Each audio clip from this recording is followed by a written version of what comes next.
I was born on the prairie, and the milk of its wheat, the red of its clover, and the eyes of its women gave me a song and a slogan. O prairie mother, I am one of your boys. I have loved the prairie as a man with a heart shot full of pain over love. Here I know I will hanker after nothing so much as one more sunrise, or a sky moon of fire doubled to a river moon of water. I speak of new cities and new people. I tell you the past is a bucket of ashes. I tell you yesterday is a wind gone down, a sun dropped in the west. I tell you there is nothing in the world, only an ocean of tomorrows, a sky of tomorrows. I am a brother of the Cornhuskers, who say at sundown, tomorrow is a day. The prairie sings to me in the forenoon, and I know in the night I rest easy, in the prairie arms, on the prairie heart. After the sunburn of the day, handling a pitchfork at a hayrack, after the eggs and biscuit and coffee, the pearl-gray haystacks in the gloaming are cool prayers to the harvest hands. Hi everybody, so now we are in Galesburg, Illinois at the birthplace of Carl Sandburg, which is also his final resting place. And behind me is Remembrance Rock, where Carl Sandburg's ashes have been interred with those of his wife. And we're going to look around the Carl Sandburg Museum, which is here.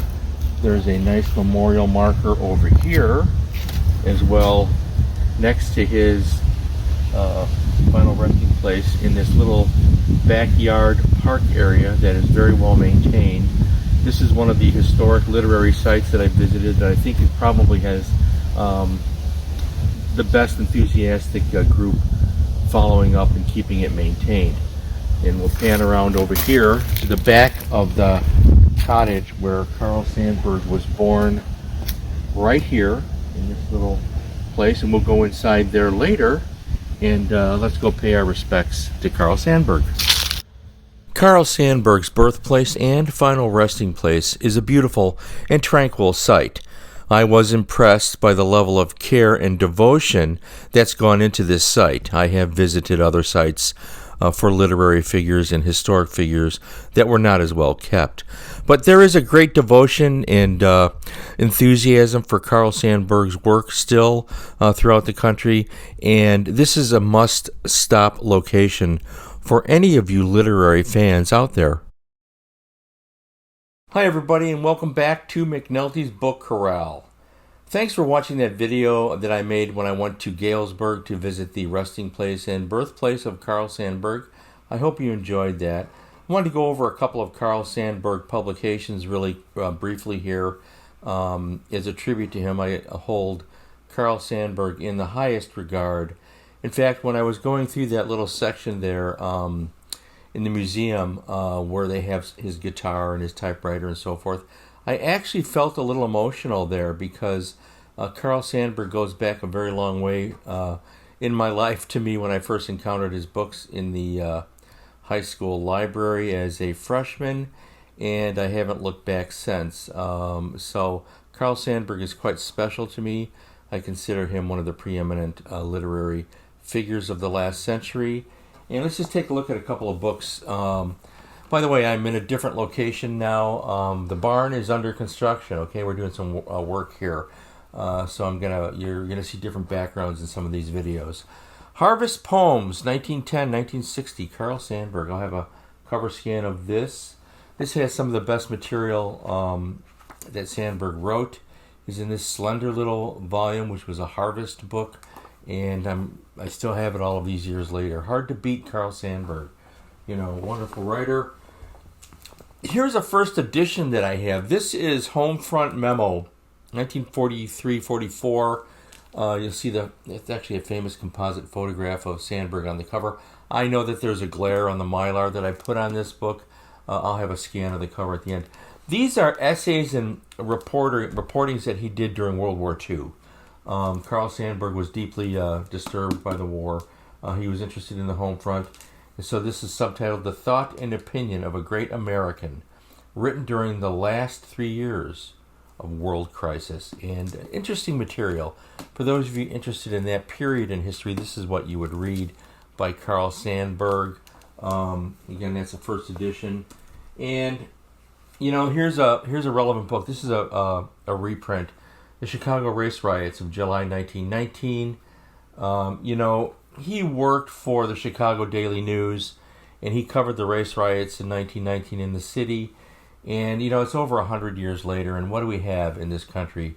You'd think that we'd learned something, but obviously in recent years we've learned that we haven't learned a damn thing. And it's a little disturbing. This is a slender book. I think it should be considered vital reading in American history.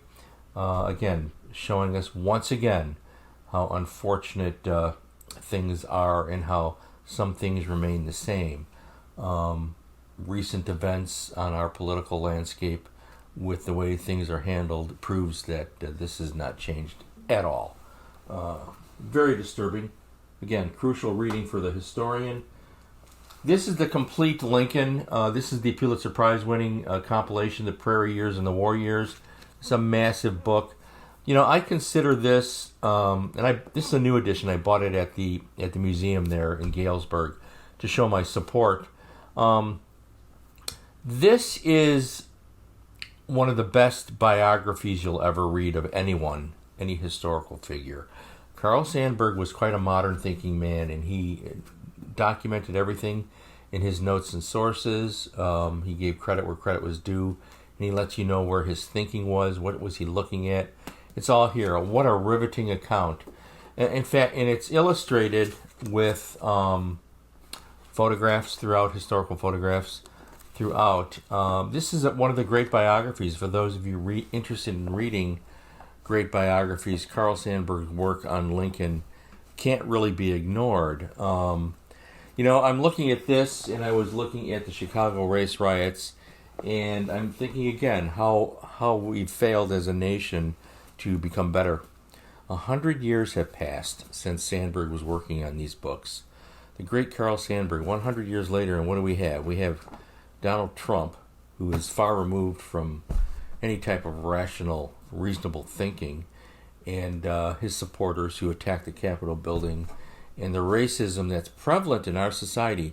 I had a friend in the writing community, and I'm not going to mention who he was. He said the United States is not a racist country. He's wrong. We are a racist country, and I don't believe the majority of Americans are racist, but too many of them are, so that racism is still a major issue. Anyways, Lincoln's biography by Carl Sandburg is must-reading for you historians, you armchair historians, professional historians, academics, or just people who are interested in history. This is a beautiful written book. And then, I mentioned the poetry earlier. This is the big compilation I have. I just actually put this in Mylar because I've had this book for decades. The complete poems of Carl Sandburg. And this includes, this is everything. And, when I think of Sandburg, or if I want to read Sandburg's poetry, which was predominantly free verse, I read this.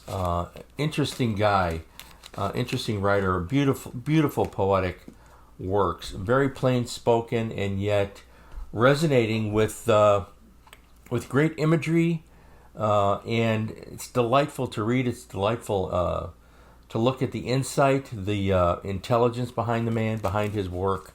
Carl Sandburg is just a wonderful, wonderful writer to read. I recommend the complete poems of Carl Sandburg. It may not have this cover, but this is in print. So when I was in Galesburg at the museum, they had this interesting. I bought this for my granddaughter. So this is From Daylight to Daybreak: Poems for Children by Carl Sandburg.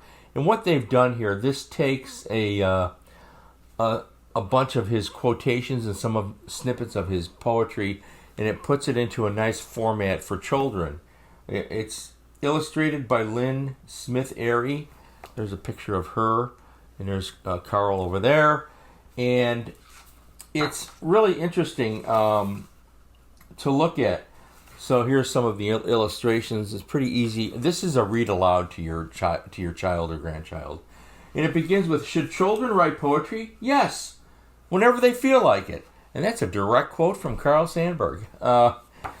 Good to read aloud and discuss with children. It has illustrations that are accessible. There's Carl drawn into almost every page. So this is a simple poem you could read to a child.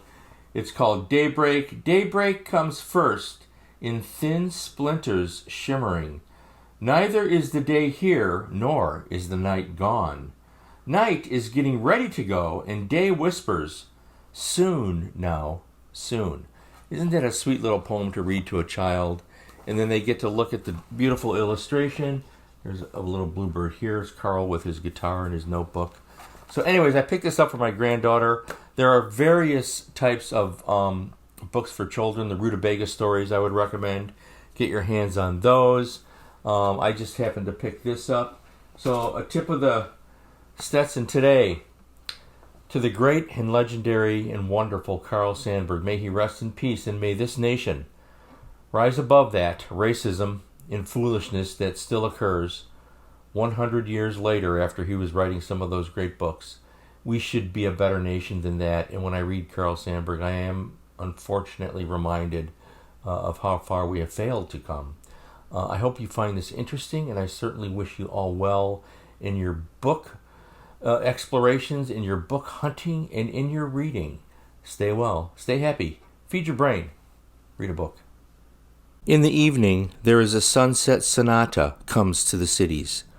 There is a march of little armies to the dwindling of drums.